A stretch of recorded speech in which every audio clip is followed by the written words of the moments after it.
आपणास माहिती आहे का? लिंग, वचन किंवा विभक्ती यामुळे त्या शब्दांच्या रूपात बदल होत नाही. याला व्याकरणात अविकारी शब्द असे म्हणतात. यांनाच अव्यय न बदलणारी असेही म्हणतात. अविकारी शब्द हे क्रियाविशेषण अव्यय, शब्दयोगी अव्यय, उभयनिमी अव्यय आणि केवळ प्रयोगी अव्यय असतात. आता क्रियाविशेषण अव्यय या घटकाविषयी आपण या पुढील व्हिडिओमध्ये माहिती घेणार आहोत. क्रियापदाबद्दल विशेष माहिती सांगून जी अविकारी राहतात त्यांना क्रियाविशेषण अव्यय असे म्हणतात. ही झाली क्रियाविशेषण अव्ययाची व्याख्या. क्रियापदाबद्दल विशेष माहिती सांगून जी अविकारी राहतात त्यांना मराठी व्याकरणामध्ये क्रियाविशेषण अव्यय असे म्हणतात. उदाहरणार्थ, 1 गणेश मोठ्याने बोलतो, 2 राधिका मोठ्याने बोलते, 3 ते मोठ्याने बोलतात. या 3 वाक्याचं नीट निरीक्षण करा. वरील तिन्ही वाक्यात कर्त्याचे लिंग, वचन बदलले तरी बोलतो या क्रियापदाबद्दल माहिती देणारा शब्द मोठ्याने तसाच राहिला. यालाच क्रियाविशेषण असे म्हणतात. वरील 3 उदाहरणामध्ये सुरुवातीला कर्ता गणेश, दुसऱ्या वाक्यामध्ये राधिका, तिसऱ्या वाक्यामध्ये ते, अशा पद्धतीने कर्ता बदलला तरी विशेषणाबद्दल माहिती देणारा शब्द मोठ्याने हाच राहिलेला आहे. अशा शब्दांना क्रियाविशेषण अव्यय असे म्हणतात. आता क्रियाविशेषण अव्ययाचे प्रकार पाहूया. क्रियाविशेषण अव्ययाचे कालवाचक क्रियाविशेषण अव्यय, स्थलवाचक क्रियाविशेषण अव्यय, रीतिवाचक क्रियाविशेषण अव्यय आणि संख्यावाचक किंवा परिणामवाचक क्रियाविशेषण अव्यय असे 4 प्रकार पडतात. आता पहिला प्रकार पाहूया. कालवाचक क्रियाविशेषण अव्यय कशाला म्हणतात? जी अव्यय क्रिया घडण्याची वेळ किंवा काळ दाखवितात त्यांना कालवाचक क्रियाविशेषण अव्यय असे म्हणतात. उदाहरणार्थ, राकेश परवा जाईल. परवा या शब्दावरून क्रियेचा काळ दिसून येतो. उदाहरणार्थ, सध्या, उद्या, तूर्त, परवा, पूर्वी, सर्वदा, वारंवार, फिरून, सालोसाल इत्यादी शब्द हे कालवाचक क्रियाविशेषण अव्यय आहेत. पाहूया क्रियाविशेषण अव्ययाचा दुसरा प्रकार, स्थलवाचक क्रियाविशेषण अव्यय कशाला म्हणतात ते अगोदर पाहूया. जी अव्यय क्रिया घडण्याचे स्थळ किंवा ठिकाण दाखवितात त्यांना स्थलवाचक क्रियाविशेषण अव्यय असे म्हणतात. उदाहरणार्थ, नदीच्या अलीकडे गाव आहे. अलीकडे या शब्दावरून स्थळ किंवा ठिकाणाचा बोध होतो. तेथे, जेथे, येथे, खाली, वर, कोठे, अलीकडे, पलीकडे, सभोवार, पुढे, मागे, इकडे, तिकडे, तेथून, मागून, पुढून, इकडून, तिकडून, वरून, खालून, दुरून, लांबून इत्यादी स्थलवाचक क्रियाविशेषण अव्यय आहेत. पाहूया पुढचा प्रकार. पुढचा प्रकार आहे रीतिवाचक क्रियाविशेषण अव्यय. वाक्यात जी अव्यय क्रिया घडण्याची रीत किंवा क्रिया कशी घडते हे दाखविले जाते त्यास रीतिवाचक क्रियाविशेषण अव्यय असे म्हणतात. उदाहरणार्थ, महेश उभ्याने गटागटा पाणी पितो. पाणी पिण्याची क्रिया कशी घडते याचे उत्तर गटागटा या शब्दातून मिळते. म्हणून गटागटा हा शब्द रीतिवाचक क्रियाविशेषण अव्यय आहे. वाक्यामध्ये क्रिया किंवा रीत कशा प्रकारे घडली हे दर्शविणाऱ्या शब्दाला रीतिवाचक क्रियाविशेषण अव्यय असे म्हणतात. उदाहरणार्थ, कसे, तसे, व्यर्थ, फुकट, मुद्दाम, हळू, सावकाश, जलद, उगीच, झटकन, पटकन, गटगट, पटपट, भरभर इत्यादी शब्दांना रीतिवाचक क्रियाविशेषण अव्यय असे म्हणतात. आता आपण संख्यावाचक किंवा परिणामवाचक क्रियाविशेषण अव्यय कशाला म्हणतात ते समजून घेऊया. जी अव्यय क्रिया किती वेळा घडली किंवा क्रियेचा परिणाम दाखवितात त्यांना संख्यावाचक किंवा परिणामवाचक क्रियाविशेषण अव्यय असे म्हणतात. उदाहरणार्थ, आम्ही भरपूर पाणी प्यालो.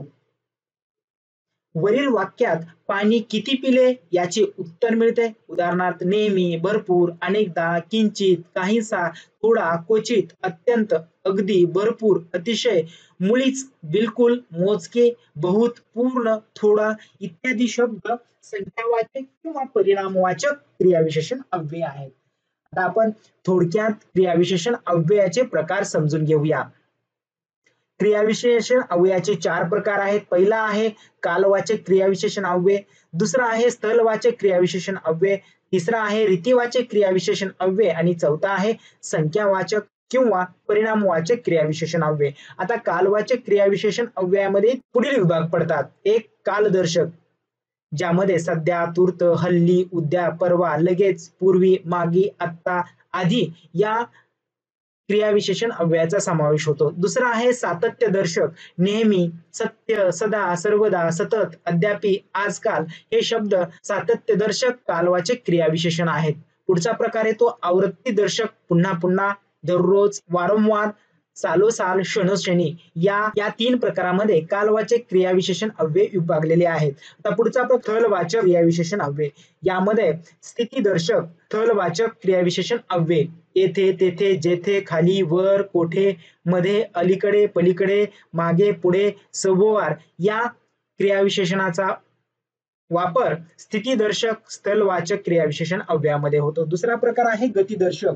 इकडून तिकडून, दूर, लांब, तेथून, मागून, पुढून, वरून, खालून अशा क्रियाविशेषण अव्ययाचा समावेश गतिदर्शक स्थलवाचक क्रियाविशेषण अव्यय यामध्ये होतो. तर रीतिवाचक क्रियाविशेषण अव्ययामध्ये तीन प्रकार आहेत. प्रकारदर्शक, अनुकरण दर्शक आणि निश्चयार्थक रीतिवाचक क्रियाविशेषण अव्यय. आता प्रथम प्रकारदर्शक पाहूया. असे, कसे, तसे, आपोआप, मुद्दाम, हळू, सावकाश, जलद यांचा समावेश होतो. तर अनुकरण दर्शक यामध्ये झटकन, पटकन, पटपट, गरगर, चमचम आणि भराभर या क्रियाविशेषण अव्ययाचा समावेश होतो. तर निश्चयार्थक रीतिवाचक क्रियाविशेषण अव्यय यामध्ये खचित आणि खरोखर या दोन क्रियाविशेषण अव्ययाचा समावेश होतो. आणि शेवटचा प्रकार आहे संख्यावाचक किंवा परिणामवाचक क्रियाविशेषण अव्यय. यामध्ये किंचित, जरा, काहीसा, थोडा, क्वचित, अत्यंत, अगदी, बिलकुल, भरपूर, बहुत, अतिशय, मोजके, पूर्ण या क्रियाविशेषण अव्ययाचा समावेश होतो. आपण याचा स्क्रीनशॉट काढून घेऊ शकता. सर्व क्रियाविशेषण अव्ययाचं थोडक्यात माहिती आपण पाहिली. या घटकावरती परीक्षेमध्ये कशा पद्धतीने प्रश्न विचारले जातात यावर काही सराव प्रश्न सोडवूया. पाहूया पहिला प्रश्न. पुढीलपैकी अविकारी शब्दाचा प्रकार कोणता? यासाठी पर्याय आहेत. 1 सर्वनाम, 2 क्रियाविशेषण, 3 क्रियाविशेषण अव्यय, 4 क्रियापद.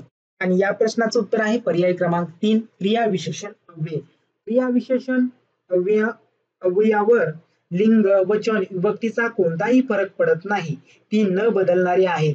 क्रियाविशेषण हे क्रियापदाचे विशेषण असते, पण ते विकारी असते. पाहूया पुढचा प्रश्न. पुढचा प्रश्न आहे पुढीलपैकी कालवाचक क्रियाविशेषण अव्यय कोणते? यासाठी पर्याय आहेत उद्या, जलद, नेहमी, भरपूर. आणि या प्रश्नाचं उत्तर आहे पर्याय नंबर 1 उद्या. शब्दामधून काल दर्शवला जातो म्हणून हे कालवाचक क्रियाविशेषण अव्यय आहे. पाहूया पुढचा प्रश्न. पुढचा प्रश्न आहे प्रश्न तिसरा. खालीलपैकी स्थलवाचक क्रियाविशेषण अव्यय कोणते? 1 वारंवार, 2 पटपट, 3 खाली, 4 नेहमी. आणि या प्रश्नाचं उत्तर आहे पर्याय नंबर 3 खाली. स्थल किंवा ठिकाण या शब्दावरून दिसून येते म्हणून ते स्थलवाचक क्रियाविशेषण अव्यय आहे. पाहूया पुढचा प्रश्न. प्रश्न चौथा. तो झटकन उठला या वाक्यातील क्रियाविशेषण अव्ययाचा प्रकार कोणता? यासाठी पर्याय आहेत कालवाचक, स्थलवाचक, रीतिवाचक की संख्यावाचक. आणि या प्रश्नाचं उत्तर आहे पर्याय नंबर 3 रीतिवाचक. यामध्ये क्रिया कशी घडली याचा बोध होतो. झटकन म्हणून या वाक्यामध्ये रीतिवाचक क्रियाविशेषण अव्यय आहे. प्रश्न 5वा. खालील 4 पर्यायातून संख्यावाचक क्रियाविशेषण अव्ययाचा पर्याय ओळखा. 1 सालोसाल, किंचित, इकडून की मागून. आणि या प्रश्नाचं उत्तर आहे पर्याय नंबर 2 किंचित. वरील प्रश्नात पर्याय क्रमांक 2 वरून क्रियेचा परिणाम दिसून येतो म्हणून पर्याय क्रमांक 2 हे याचं अचूक उत्तर आहे. आता मित्रांनो हा प्रश्न तुम्हाला सोडवण्यासाठी खालीलपैकी सातत्यदर्शक कालवाचक क्रियाविशेषण अव्यय कोणते? 1 सदा, उद्या, वारंवार की पूर्वी. या प्रश्नाचं उत्तर मला आपल्या नावासह या व्हिडिओच्या खाली कमेंट करून कळवायचं आहे. मित्रांनो व्हिडिओ आवडला असेल तर लाईक करा, आपल्या मित्रांना शेअर करा आणि या अगोदरचे शब्दांच्या जातीवरील व्हिडिओचे लिंक मी व्हिडिओच्या डिस्क्रिप्शन मध्ये देतो. त्या ठिकाणाहून आपण त्याचा अभ्यास करू शकता. आणि अशाच नवनवीन व्हिडिओसाठी चॅनल सबस्क्राईब करून समोरच्या बेलवर क्लिक करा. भेटूया पुढील एका नवीन व्हिडिओमध्ये. धन्यवाद.